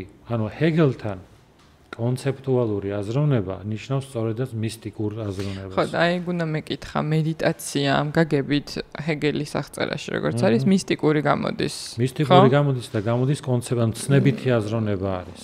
ხო, იმიტომ რომ რაღაცებს ცნებებს მიუსადაგებთ და არსებობს რაღაცები, რაც ცნებების მიღმა არის. ანუ ორივე კომპონენტს. ნახე რაც გულისხმობ, ის ცნებები ჰეგელთან არ არის ის ცნებები, აი წინა პოდკასტში მათესთანაც რო საუბრობდით, ცნებას ჰეგელი სულ სხვა რაღაცას უწოდებს. ჰეგელი ცნებას უწოდებს ცოცხალ პროცესს და არა დაზეპირებულ მიწერას. ხვდები? აი მაგალითად ჰეგელი რას უწოდებს ცნებას? არა მხოლოდ პრედიკაციას, არა მხოლოდ პრედიკაციას, და ამიტომ რო თარგმნიან ცნებითი აზროვნების გარეთ გახვიდეო, სისულელეს ვიღებთ, ვისაც ფილოსოფია ესმის. რატო? იმიტომ რომ თქვათ ცნებითი აზროვნება მარტო ერთ რამეს არ ნიშნავს. ანუ ცნებითი აზროვნება მოიცავს ცნებითი აზროვნების გარეთ გასვლასაც. ჩვეულებრივი გაგებით. ხო. ჩვეულებრივი გაგებით ცნებითი აზროვნების გარეთ გასვლას. აი რას გულისხმობ? ნახე, თქვათ არტისტი, თქვათ ხელოვანი ქმნის კინოს. ან რაღაც ნახატს რა. და მან უნდა მიმართოს თქვათ ხელოვნების იდეას ან ცნებას. და თუ ჩვენ ცნებას გავიგებთ როგორც ფორმულას, თითქოს ესე იგი რაღაცა რეჟისორი ან არტისტი ასე ვთქვათ, ხელოვნების ნიმუშს ქმნის ფორმულით. რაღაც მიწერილობით და თითქოს წინასწარ ზუსტად იცის რას აკეთებს, ხო? მაგრამ სინამდვილეში ის როგორც მედიუმს მიმართავს ხელოვნების ცნებას, იდეას, რომელიც რაღაც დაზეპირებული მიწერა არ არის. განუსაზღვრელი წყარო არის. როგორც რაღაც ნაკადი, ანუ იმ ტალღაზე ჯდება, თითქოს ენდობა, მიენდობა იმ ნაკადს და აი ჰეგელი ცნებას უწოდებს აი ეგეთ რაღაცას, ეგეთ მდგომარეობას. შემოქმედების მდგომარეობას, ან შეიძლება სამართალში ვთქვათ, მოსამართლე მიმართოს, ну ჩვენთან არა, მაგრამ მიმართოს დავუშვათ სამართლის ცნებას და სამართლის ცნება ხო არ ჯდება სამართლიანობაში. სამართლიანი შეიძლება იყოს, ვთქვათ, უბრალოდ სამართლებრივი იყოს, მაგრამ სამართლიანი არ იყოს. ხო, კანონიერი იყოს, ვთქვათ, სამართლის ყველა ნორმა აღასრულოს, მაგრამ მაინც არ გამოვიდეს სამართლიანი რა. ეს ხო ამას ორს ხო განვასხვავებთ და ისინი რასაც გულისხმობენ აი იოგა სუტრაში და რასაც გულისხმობენ ბუდიზმში, რომ კონცეპტუალურ აზროვნებას უნდა გავცეთ, გულისხმობენ, რომ დაწერილი კანონი არ ნიშნავს ყოველთვის სამართლიანობას. რომ სამართლიანობა არის რაღაც ცოცხალი, შეიძლება ამ კონტექსტში რომ ესე წარმოჩნდეს, სხვა კონტექსტში სამართლიანობა სულ სხვა შეგრძნება მოიტანოს. სულ სხვა იდეა. დახმარება არ დახმარება შეიძლება იყოს. ანუ ცნებით განზომილებაში გადასვლა არის მედიტაცია ერთგვარი. ხო, ოღონდ ეს ცნებით შენ არ არის რომ შენ ფორმულით ადგენ რაღაცას, არამედ აი რაღაცას რო ხატავ და ამ დროს მიმართავ ხელოვნების ცნებას, ანუ რაღაც შემოქმედების მდგომარეობაში შედიხარ და ის კარნახობს თვითონ აი ასეთი დამხატეო. ხდები, ანუ აი ამ მდგომარეობას უწოდებს ჰეგელი ცნებით აზროვნებას და ფილოსოფია მათ შორის ფილოსოფოსი არის, რომელიც რაღაც ფორმულებს კი არ ადგენს და რაღაც აი დაზეპირებულ მაგას კი არ აკეთებს, მიმართავს თვითონ ფილოსოფიის ცნებას და იმას თვითონ როგორც მედიუმი ესე იღებს ამ ფილოსოფიას. ამიტომ ეს ცოცხალია და ის რასაც ებრძვიან ისინი ის მკვდარი პროცესია და ამიტომ ძალიან განსხვავდება ეს თარგმანი ძალიან დამაბნეველი იქნება, რომ ჩვენ კონცეპტუალურ აზროვნებას თითქოს ვებრძვით კონცეპტუალურ აზროვნებას რა. მაგის მიღმა გასვლით. აი ჰეგელთან ხელოვანის შემთხვევაში ცხვარი უბრალოდ დამავიწყდა რომელ ტერმინს იყენებს ხელოვანი გენიას თუ რას ახსენებს, როცა ნიჭი და გენია, ანუ რომელიღაც არის, რომლისგანაც ანუ ცნების შინაარსი იღებს და შესაბამისად აკეთებს, ასე ვთქვათ, ქმნის თავის პროდუქტს, ხო? ანუ რაღაც ეგეც გავს, ანუ რაღაცა უფრო დიდიდან გამოყავს რაღაც კონკრეტული და ანუ იმ დიდთან მიმართების სინთეზირებას ახდენს თავის შინაგანთან, ანუ პლუს. ხო, ალბათ გენია. გენია, ხო, რაღაც ესე მახსოვს. ხო, გენია რაღაც ეგ არის რაღაც მედიუმივით არის, რაღაცა მიღმიერს უკავშირდება, რასაც მე ვერ ვადგენ წინასწარ. და ამიტომ თვითონ რაღაც მომენტში რო უყურებ, თვითონ ის ნახატი თვითონ ითხოვს რაღაცას. მაგნეტიზმი და მიზიდულობა აქვს და საინტერესო ხდება. რაღაცნაირად ავთენტური არის თითქოს ხო, ის უნდა იყოს რაც არის. რაც უნდა იყოს ის არის, ხო. ხო, მაგაგებით, ანუ ხელოვნების რაღაც შემოქმედებითი რაღაცა კი შენი შექმნილია, მაგრამ შენიც აღარ გამოდის ხდები, ანუ შენ უბრალოდ დაუთმე იმას, შენ გაატარე უბრალოდ რა. აი ადამიანზეც ხო შეიძლება რომ გადმოიტანოთ იგივენაირად, რომ ადამიანი რომ ავთენტური იყოს, მსგავსად ზუსტად რო ის იყოს რაც არის, იგივენაირად შესაძლებელია რომ იყოს მიმზიდველი და სასიამოვნო ზოგადად ურთიერთობებშიც და ადამიანებისთვისაც, როცა ნამდვილად ის არის რაც არის. ხო, მოაჩენს საკუთარ თავს და არის რაღაც რეალობის ნაკადში. შეიძლება ეს ხო, ნაკადში, ხო, ზუსტად. ნაკადში, იმიტომ რომ ნაკადში არ არის ჩაკეტილი არხი. ბევრი რამის გამტარი და გამომტანო, ბევრ რაღაცას ირეკლავს და ბევრ რაღაც, ასე ვთქვათ, ასხივებს, როგორ თქვა, რაღაც მუდმივად ტრანსფორმაციულად ამაში არის. აი, ნაკადი რატო არის, იცი, კარგი, რომ ხო არის გეკითხები, ვინ ხარ შენ, ჯერ გაიგე, ვინ ხარ შენ და შენ პროცესიც ხო შეიძლება ესე დაინახო, რომ რაღაცა გაქვეყნებული რაღაც ერთი ის კი არა ხარ რაღაცა რომ ამობენ მე ვარ სული და გავიგე ვინ ვარ, ხო? და სული მთელი ნახევარი პლანეტა მინიმუმ სულია, ხო? ანუ ეს ხო რამე სპეციფიკური მახასიათებელი არ არის. უნიკალური. ხო, ამაში არაფერი ის არ არის. ხო. ამაში არაფერი ის არ არის, რომ თქვა ადამიანმა სპეციფიკურად დაირქვა, რომ მე სული ვარ. და გააჩნია მე თან რომელ ტრადიციაში შეხვდ ზოგან სული ხარ, ხან დაუშვათ არასული ხარ, ხან ისა ხარ, ქვია, უნივერსალური მე ხარ, ხან კერძო მე ხარ, ხან პრივატიზირებული მე ხარ, ხან იჯარით აღებული მე ხარ. ანუ ინტენაერი ის არის, რომ მაინც ეს ყველა აღწერილობა არის შეზღუდული რა და არა მოსაწყენი, რომ თქვა და რა არის ამაში, ისეთი რომ თქვა ეს ჭიქაა. ეს არაფერი ესეთი ამაში აღწერილობა არ არის რა. ეგრე გამოდის, რომ მთელი ცხოვრება მედიტაცია არის, ანუ მაგ კუთხით თუ შევხედავთ, ბევრ განზომილებაში შეიძლება ესეთი მიდგომა დავინახოთ, ანუ ცნებების მიღმა, ოღონდ არა ცნებების უარყოფით. ხო, ნახე, ერთი სისტემა შეიძლება დაგვეხმაროს, რომ მაგალითად გავიაზრო ის, რომ ვარ თუ არა მაგალითად მსხვერპლის როლში. არის ეგეთი ფილმი ერიკ რომერის არის თუ ტრუფოს, მე მგონი ტრუფოს ფილმი არის, სადაც თავარი გმირი თვითონ რაღაც ნახევრად მე მგონი ტრუფოს თავის ავტობიოგრაფიული ფილმია და ერთ გოგოს დაინახავს, რომელიც ტირის და ეუბნება ესეთ რაღაცას, რომ შენ ხომ მოგწონს რომ ტირი ხარ, ან რაღაცნაირად თითქოს ისე ეუბნება, რომ ამით ან რომ ტირის ადამიანი ან ცუდად რო არის, ამით რაღაცნაირად მოელის თანაგრძნობის მიღებას, კომპენსირებას, რომ ცუდად რო ვარ, ამით кайფობ, რომ მე ამით ვიზიდავ ყურადღებას რა. და ხო, რაღაც მომენტში, ანუ ხო, ეს ორი სხვადასხვა რაღაცა, რომ ადამიანი არის მართლა მსხვერპლი, თუ დავუშვათ ადამიანი, დავუშვათ პროფესიით არის მსხვერპლი, ასე ვთქვათ რა. როლშია? ხო, ანუ პროფესიონალი მსხვერპლი, ანუ მაგაგები, ხო ეს არ არის, მაგრამ არის. ხო, ანუ სხვის ადგილს იკავებს რა, ასე ვთქვათ, მსხვერპლის ადგილს, ან რაღაცა ვაკანსია იყო და ხო, ანუ შეიძლება რომ ეს იყოს რაღაცნაირად პოზიციონირება რა და მნიშვნელოვანი არის რომ ვთქვათ, აქ გამოვიდეთ, ანუ გავაცნობიეროთ ეს მომენტი, რომ და მაგრამ ამასაც აქვს ისეთი ზღვარი, რომ მაგალითად თუ ქვეყანაში რაღაც ეკონომიკური ცუდი ვითარებაა, ვთქვათ, ცუდი რეფორმები ტარდება, ცუდი კურსია და რაღაცა ყოველთვის შემთავს დავაბრალო, რომ აი მე ვარ მსხვერპლი და რატო წუწუნებ, რატო აკრიტიკებ დავუშვათ ამ რეფორმებს, რატო წუწუნებ, ანუ გაჩერდი და ანუ ნუ ხარ ამ პოზიციაში რა, ნუ აკრიტიკებ, არ განსაჯო. და ეს მიდის უკიდურესობაში იქამდე, რომ ის რაც ანუ თქვათ ჩვეულებრივად ეკონომიკური და სამართლებრივი სფერო არის, რაც შეიძლება იურისტებმა, ეკონომისტებმა და შემ იმსჯელონ, ან თუნდაც ვინც ერკვევა რა. ადამიანი და თავისი აზრი კონდეს, რომ არ ეთანხმება უბრალოდ ამას. ეს არ არის ცუდი. პირიქით ამის უნარობა ცუდი არის. კრიტიკული აზროვნება არის ეს, რაც რეალურად მოქალაქის ვალი არის და ყველასთვის აუცილებელია, რომ მოქალაქე იყოს კრიტიკულად განწყობილი, ხო?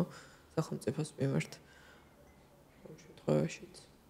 ხო, რა თქმა უნდა, აი მაგითო ვთქვი, რომ ის აბსოლუტიზაცია რომელიმე მოდელის რომელიმე მიდგომის, რომელიმე ცხოვრებისეული მიდგომის. ხო, რომელიმე ცხოვრებისეული რაღაც მომენტში ჩვენ გვჭირდება ხოლმე ფილტრები, რომ გავატაროთ ჩვენი თავი ფილტრში, სხვაების როლში ხომ არ ვარ. ამას გავიაზრებ, ბევრ ამაზე დავფიქრდები, ყურადღებას ამით ხო არ ვიქცევ, ამ პირიქით სხვა ვარ მოძალადი და ასე შემდეგ და ასე შემდეგ, ხო? ამ ფილტრებში ჩვენ შეგვიძლია ჩვენი თავი გავატაროთ, მაგრამ მე გავატაროთ ასევე იმ ფილტრშიც, რომ ამ ფილტრში ხო არ ვრჩებით. ანუ ეს ფილტრები არის რაღაც საშუალებები და საბოლოო ჯამში ადამიანი მე მგონია რომ არაფრით არ უნდა იყოს დაშტამპული, აი არც ერთი მოდელით, რომ მაგალითად ვაზრონებ რაღაცა არქეტიპებით. რაღაცა მოდელებით ვაზრონებ რა. იმან უნდა შეასრულოს თავისი ფუნქცია და უბრალოდ ჩვენ შეგიძლია იყო მაქსიმუმ ყველაზე მაგარი რა, უბრალოდ ადამიანი. ანუ მაგაზე მეტი არაფერი არ არის რა. რაღაცნაირი ესეთი ისინი რომ დაიყენო არქეტიპების ხედვები და რაღაცა ესეთი იმაშიც ხო არის ანუ ბუდიზმში და რაღაცა ეს. თუმცა ეს ხელს არ უშლის იმას რომ გავიგოთ, გავიაზროთ, წავიკითხოთ, მოусმინოთ მსგავს რაღაცებს, ხო? ხო, პირიქით, ანუ ეს პირიქით შეიძლება ამან უფრო დაგაახლოს საკუთარ თავთან, აქედან ამ ყველაფრის გაგებამ და შემდეგ განშორებამ და რაღაცა კურსზე გაწევამ. ზუსტად მაგის გადააზრება, აქედან დისტანცირება მე ან რაღაც ეტაპზე. ხო, მინიმუმის დაშვებამ, რომ ეს რაღაცები არსებობს, ანუ ეს არქეტიპები ამდენნაირი არსებობს და რაღაც სადღაც შეიძლება რომ მოერგო. აი თუნდაც იმის დაშვება ფილტრებზე რომ ამბობდი წეღან, ანუ შეიძლება მოძალადის ფილტრიც მქონდეს და მსხვერპლიც და ეს ორივე რამე ჩემ თავში ორივე აღმოვაჩინო, ანუ ამის დაშვებაც, ანუ ესეც ერთგვარი ფილტრია, რომ რაღაც ერთ პოლუსი არ იყო გაჭედილი. ანუ ეგ ესეთი არის ნიშნულოვანი. ესე იგი ჰეგელს აქვს ანუ მონის ფსიქოლოგიისა და ბატონის ხო ურთიერთობის ანუ დიალექტიკა და რომ ისინი რაღაცნაირად ერთმანეთს განსაზღვრავენ და რომ მე აღმოჩნდება რომ არც ბატონი არ არის თავისუფალი, იმიტომ რომ მონებზეა დამოკიდებული, მონების აღიარებაზეა დამოკიდებული რა. ამას რო აცნობიერებს ადამიანი, რომ მაგალითად თქვათ გაღიარებს რაღაცა ან თქვათ ადამიანი არის პოპულარული ინტერნეტში და რაღაცა კატეგორია აღიარებს ისეთი, რომელიც ვერ ერკვევა საერთოდ იმ სფეროში. ან სხვა რაღაცის გამო არიან ისე თქვათ ბატონები, რომლებიც მასტერები, ისეთი რომლებიცაც აღიარებენ სხვა რაღაცის გამო, შიშის გამო, გამორჩენის გამო, რაღაცის გამო აღიარებენ და ის ბატონი შეიძლება რაღაცაზე უბრალოდ кайფობდეს, რაღაცა ენერგიას იღებდეს, რომ აი მე მაგარი ვარ, მაგრამ ის როგორც კი დაფიქრდება, რომ მე ვინ მაგიარებს, იმათი აზრს არ აქვს მნიშვნელობა, იმიტომ რომ იმათ აზრი არ გააჩნიათ.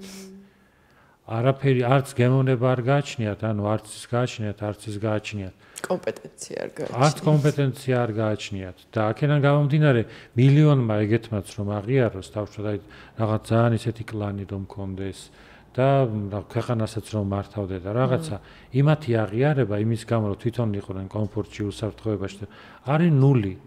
ეს არ ნიშნავს რომ მე ვარ მაგარი რა, უბრალოდ ეს სიტუაცია არის და მე რო გავთავისუფლდე როგორც ანუ ბატონი, რომელსაც ყავს მონები უნდა გავაცნობიერო ეს, რომ ანუ ის მონის აღიარებული ვარ მე მხოლოდ რა. და აღიარების შინაარსი როგორია უშინაარსო? ხო, უშინაარსო არის. ზუსტად ეგ მომენტი არის, რომ ეგეც ფილტრი არის, რომ ყველა ადამიანმა ის რაშიც აღიარებულია და ასეც შეკითხვა, რომ ეს აღიარება რამდენად ნამდვილი აღიარება. ხო, შინაარსი, ხო, აი როგორც დღეს რო საუბრობდით, სიკეთეს ვაკეთებ თუ ბოროტებას და სიამოვნებას ვიღებ, სიამოვნებას რო ვიღებ, ანუ შინაარსი რა არის, ანუ ეგ განსაზღვრავს საბოლოოდ დასკვნას ჩემი ქმედებიდან. ხო, მე ეს იმიტომ ვთქვი, რომ ანუ ბატონი სინამდვილეში არის მონა.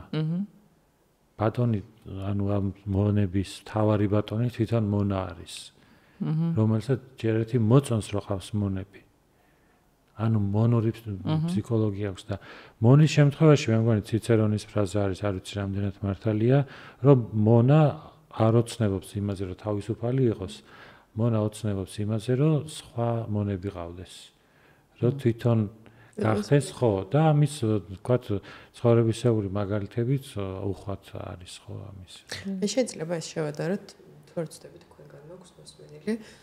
კონკრეტულად მასწავლებელი ვინ იყო არ მახსოვს, მაგრამ მასწავლებლის და მოსწავლის ურთიერთობას, როცა მოსწავლისთვის მასწავლებელი არის ავტორიტეტი და მისი ყველა სიტყვა არის მისთვის აი რაღაც გადაფიქრის გარეშე მიღებული და ამ დროს როცა მასწავლებელი მას უშვებს და რაღაც დისტანციას იჭერს, რომ ეს ავტორიტეტი მოკლას თითქოს მათ შორის.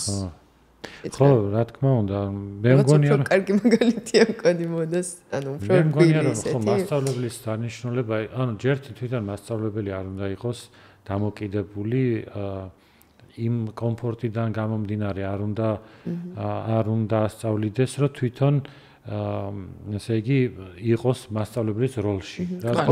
ურთიერთმიმართების შინაარსი განსხვავებული არის ალბათ მოსწავლეს და მასწავლებელს შორის, ვიდრე ბატონს და მონას შორის, ხო? ანუ აი ურთიერთდაქვემდებარების შინაარსი, ანუ მასწავლებლის შემთხვევაში მასწავლებელმა არ უნდა დაბლოკოს მოსწავლე, რომ ანუ თვითონ დარჩეს მასწავლებლად. აი ეს არის შინაარსი. ანუ ავტორიტეტი ბოლომდე თუ ხვდები რომ ის ადამიანი შენთვის ავტორიტეტია, თუ ხვდები რომ მასწავლისთვის სრული ავტორიტეტი ხარ და ყველა სიტყვა გაუაზრებლად შენი მისთვის არის რაღაც ცხოვრების ერთგვარი მასწავლებელი, ამ შემთხვევაში კარგი მასწავლებელი დისტანცირდება, ხო? მასწავლისგან და ცდილობს რომ რაღაც ჩახსნას ეს. ხო, რა თქმა უნდა, ხო, ანუ გამოდის რომ ის რომ ავტორიტეტი გახდება მასწავლებელი, უპირობო ავტორიტეტი, თვითონ მასწავლებელმა უნდა მოხსნას ეს მას შემდეგ, რაც შესაძლებელია რაღაც ეტაპზე მოსწავლეს ფსიქოლოგიურად ჭირდებოდა თავშესაფარი ადამიანში და ბუდიზმშიც ესე არის, რომ პირველი თავშესაფარი არის თვითონ ბუდა. ადამიანი ვიღაცას ნახავთ, რომელიც აგეხმარება რაღაცნაირად დაგაბალანსებს, გადაგარჩენს, მოგიხსნის ანუ ტანჯვას, მაგრამ მე შემდეგი არის რომ თარმა თვითონ მოძღვრება შინაარსი გაიაზრო თვითონ რა. ანუ შენ თვითონ დამოუკიდებლად გაიაზრო და ფიხტეს აქვს გერმანული ფილოსოფოს ეგეთი გამონათქვამი, რომ თავისუფალი არის ადამიანი, რომელსაც უნდა რომ სხვებიც იყვნენ თავისუფალი, რომ თავისნაირებთან კონდეს ურთიერთობა, ეს ღვთაებრივი ის არის, რომ თავის ხათათთან მსგავსად შექმნის მომენტი, თორე ის პოზიცია, რომ მაგალითად აი ხო არის რომ ვიღაცა ადამიანს ეხმარები და რაღაც მომენტში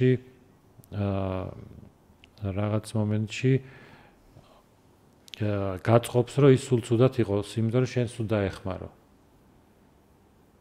არ გაწყობს, რომ კარგად იყოს. არ გაწყობს, იმიტომ რომ აი მაგალითად რო აიღო ზოგიერთი ტიპის ეკლესია, ხო, რომელიც ეხმარება გაჭირვებულებს. ეხლა თუ არ იქნება გაჭირვებულები, ხო, მაშინ შენი ქველმოქმედებაც აღარ იქნება საჭირო, ხო, და შენ ვერ იქნები ქველმოქმედი. ესეთი წინააღმდეგობაც არის, მაგრამ ხანდახან მაგითო შეიძლება ადამიანმა დაიჭიროს თავისი თავი იმაზე, რომ ვისაც ეხმარება, სინამდვილეში არ უნდა რომ დაეხმაროს, უფრო თავისი სტატუსი აინტერესებს და ეს თემები რატო მოვიყვანეთ, რომ ეს თემები მოვიყვანეთ, იმიტომ რომ ესეთი ანალიზიც არის ერთგვარი ფილტრი, რაშიც ჩვენი თავი, ჩვენი ცნობიერება შეიძლება გავატაროთ. და შემდგომ ეს ჩარჩოც, ანუ ჰეგელი აქ არ ჩერდება, რა თქმა უნდა, ამ ბატონისა და დაქვემდებარების სტატუსზე, იქ მე განიხილავს მთელი სხვა ფენომენი, სხვა ტიპები შემოყავს რა. სხვა ტიპები, სანამ ადამიანი არ მიდის იქამდე, რომ თავისი ასე ვთქვათ, თავის გონებას არ აღვიძებს, როგორც რაღაც უნიკალურ ტიპს რა. აი ეგ თვითმყოფადი არ ხო. ხო, ჩვენ ცოტა გავწვით ანუ მისტიკის თემას, მაგრამ ეს თემა უბრალოდ იმიტომ შემოვიტანე, რომ ეს თემები არის ერთგვარი ფილტრი ცნობიერებისთვის, რაღაცა დროებითი მოვლენა და მათ შორის ასეთი შეიძლება იყოს რაღაც მისტიკური ფილტრები რა, რომელიც სამყაროს რაღაცა ფორმით აღნიშნავს რაღაცებით, რაღაც სიმბოლიკებით, რაღაც სიმბოლოებში ჩასვამს და მერე უკვე ამისგანაც თავისუფლება. აი მნიშვნელოვანი არის, რომ მაგალითად მე როგორც ოფილ ასტროლოგს აი შეიძლება 10 წელია თუ მეტი არის, საერთოდ არ ფიქრიც არ მქონია ასტროლოგიაზე. ანუ ესეთ რაღაცებზე, რასაც აი მისტიკურს და ეზოთერულს უძახ, ხო, ჩემთვის სხვა რაღაცაა მისტიკური და მე ვთქვი რომ აღწერეთ და ვისაუბრეთ. ხო, ნამდვილი მისტიკური დასაწყისში რა ვთქვით, ანუ ეგ არის, ნამდვილი ეზოთერულიც ეგ არის. მაგრამ ის რასაც უწოდებენ ეზოთერულს და რაღაცას, აი ნული ინტერესი არის, ანუ ჩემთვის, იმიტომ რომ ეს არის გონებისთვის ხელის შემშლელი რაღაცები, რაც საერთოდ არაფერში არ გჭირდება. ძალიან საინტერესო იყო საუბარი, თემები. ბევრ რამეს შევეხეთ, თუმცა იმედია რომ საინტერესო გამოგვივიდა. მადლობა თქვენ. მადლობა. შენ ახლა პირველად აჯექი ხო? თქვენი ყველა პოდკასტი მოსმენელი მოგვს და ყველა ერთმანეთს უფრო საინტერესო. ეს კიდევ უფრო საინტერესო. კომენტარებშიც გიხდით ხოლმე მადლობას და ახლაც გადაგიხდით, იმიტომ რომ ეს ნამდვილად არის საზოგადოების ცნობიერების ამაღლებაში ძალიან დიდი წვლილის შეტანა. ესე იგი, შემდეგი რაზე ვისაუბროთ შემდეგ პოდკასტში? ანუ კვება, ანუ იოგა, ფიტნესი და კვება, ანუ რაღაც ეგეთი, ანუ თქვენ შეგიძლიათ. საინტერესო იქნება. მოამზადოთ. მაგალითად რა მოსაზრებები არის გავრცელებული? სტუმარი გვეყოლება, ჯერ არ ვიტყვი, მაგრამ ეხლა სტუმრების პერიოდი დაიწყო. Secret პოდკასტი გვექნება მისტიკური. მისტიკურად ვტოვებთ ამას რა. დიდი მადლობა. შევხვდებით შემდეგ პოდკასტში. დროებით. კარგად.